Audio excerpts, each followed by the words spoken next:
পারে না? ঘোড়া। ঘোড়া কিভাবে ডাকে? Very good.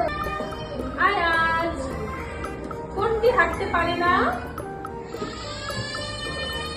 এটা নাম গাছ। তুমি হাঁটতে পারো?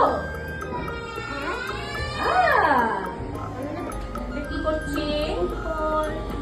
বল খেলছে। এখানে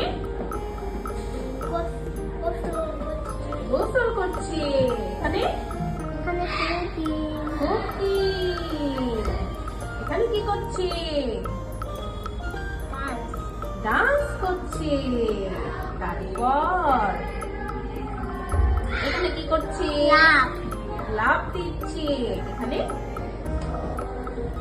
পানি। পানি কি? আমি খাই। পানি খায়।